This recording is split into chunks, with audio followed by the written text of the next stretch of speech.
Good morning दोस्तों, welcome back to my channel. सुबह के बज रहे हैं 8 और ये देखो हमारे रूम से मॉर्निंग व्यू। कितनी शांति है यहाँ पे, चिड़ियों की भी आवाज़ भी बड़ी प्यारी सी सुनाई दे रही, बड़ा सुकून सा है। और आज हम निकलेंगे सोनमर्ग के लिए, तो सबसे पहले हम कर लेते हैं ब्रेकफास्ट में हमने खाया छोले भटूरे और चाय, और फिर हम निकल गए सोनमर्ग के लिए। सोनमर्ग यहाँ से करीब 80-85 किलोमीटर दूर पड़ेगा और यहाँ से जाने में 2 घंटे तो लग ही जाएंगे। इसलिए हमने सुबह अर्ली निकलने का सोचा, क्योंकि अगर आप सुबह अर्ली जाओगे तभी बाकी सारे पॉइंट भी घूम पाओगे, क्योंकि वहाँ पे भी बहुत सारे पॉइंट है कवर करने के लिए, जो मैं आपको आगे वीडियो में बताते रहूँगी। और रास्ते का दृश्य तो इतना मनमोहक है कि आपको कहीं भी उतर के लगेगा कि हर जगह तो व्यू पॉइंट ही है, हर जगह ही आप फोटो ले सकते हो। फिर भी हम जाके रुके सिंध रिवर के एक व्यू पॉइंट के पास, क्योंकि अगर हर पॉइंट पे रुके तो सोनमर्ग के लिए लेट हो जाएंगे। यहाँ पर पानी की आवाज़ बहुत ही अच्छी आ रही थी। आप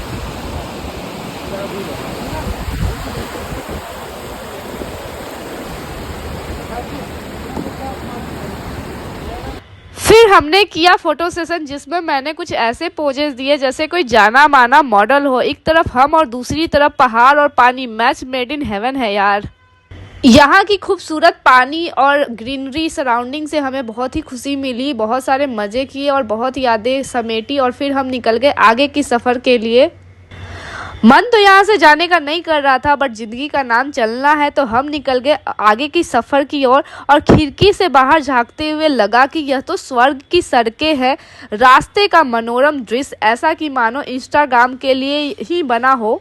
सोनमार्ग का रास्ता बर्फ से ढके पहाड़, घने जंगल और हरी भरी घाटियों से गुजरता है, जो आपके सफ़र को रोमांटिक और यादगार बनाता है। और फिर सोनमर्ग पहुंच के हमने किया पौनी थाजीवास ग्लेशियर के लिए।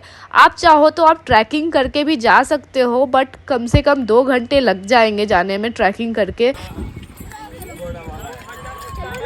पौनी से गई थी तो मुझे 45 मिनट्स लगे। और पौनी वाले की यहाँ पे थोड़ी सी स्कैम चलती है, मतलब वो बहुत ज़्यादा चार्जेस बोलते हैं। शुरू में 5000 4000 ऐसे स्टार्ट करेंगे पर हेड, पर आप बार्गेन ज़रूर करना। असली रेट 1500 पर हेड है आना जाना। और ये लोग बोलेंगे फेज 1 फेज 2 करके अलग अलग चीज़ें हैं, बट ऐसा कुछ नहीं है। रास्ते में कुछ पॉइंट्स आएंगे जो आपको घोड़े पे बैठे हुए ही कवर कर सकते हो, और अगर आप उतरना चाहो तो उतर सकते हो। और यहाँ पे हमने लगभग 2000 पर हेड में लास्ट फाइनल किया, क्योंकि हमारे पास ज़्यादा टाइम नहीं थी, हमें आने में देर हो गई। तो हमने सोचा बाकी पॉइंट्स भी कवर करने जाना है थाजीवास के बाद, तो थोड़ा जल्दी करके यहाँ से निकलते, इसलिए हमने ज़्यादा बार्गेन पे ध्यान नहीं दिया। फिर चलो हम लोग अब पहुंच चुके हैं थाजीवास ग्लेशियर। यहाँ पे थोड़ी बर्फ़ थी और यहाँ पे थोड़ा मौसम भी ठंडा था, तो आप अपने साथ गर्म कपड़े लेकर ज़रूर आना। और यहाँ का मौसम कभी भी ख़राब हो जाता है, थोड़ी थोड़ी बारिश भी होने लग गई थी और ठंड बढ़ गई थी। और यहाँ की जो स्नो थी वो थोड़ी अभी गंदी हो गई थी, क्योंकि यहाँ की स्नो वो पहले से जमी हुई है, जो सर्दियों में पड़ी है, तो वो थोड़े डस्ट पड़ गए हैं। लेकिन अगर आपको वाइट स्नो देखने आना है तो आप विंटर्स में आना, वो तो आपको पूरे कश्मीर में हर जगह, पूरी कश्मीर घाटी में आपको बर्फ ही बर्फ दिखेंगे। यहाँ पर काफ़ी टाइम स्पेंड करने के बाद मैं तो थोड़ा ठंड से काँप रही थी। फिर मैंने गर्मा गर्म मैगी खाया और गर्मा गर्म कश्मीरी कहवा पिया, जो कि कश्मीरी चाय है एक तरह से, जिसमें बहुत सारे मसाले गरम मसाले से बनती है।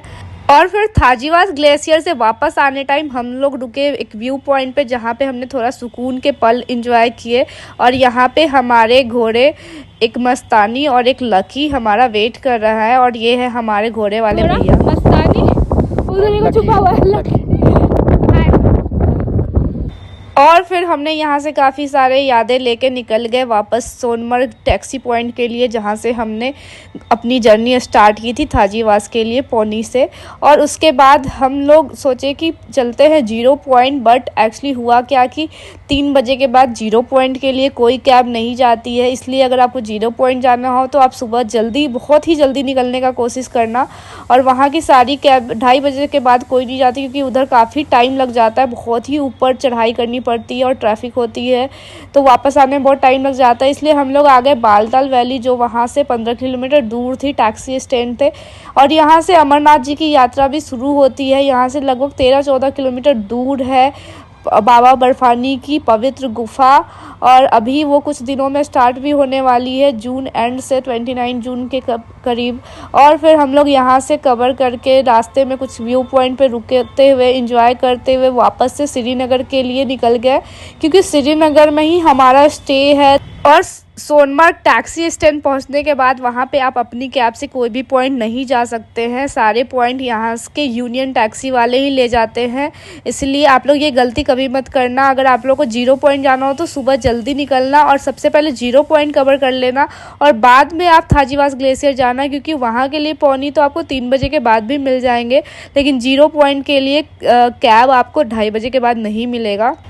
और टैक्सी स्टैंड से यूनियन कैब वाले बालतल आने का वो लोग बहुत ज़्यादा हाई चार्ज मांगते हैं, 4000 5000 ऐसे, बट हमने फाइनली 2600 में बुक किया और हम लोगों ने काफ़ी अच्छे से टाइम स्पेंड करके बालताल से वापस यूनियन टैक्सी स्टैंड जाएंगे और वहाँ हमारी कैब वेट करिए।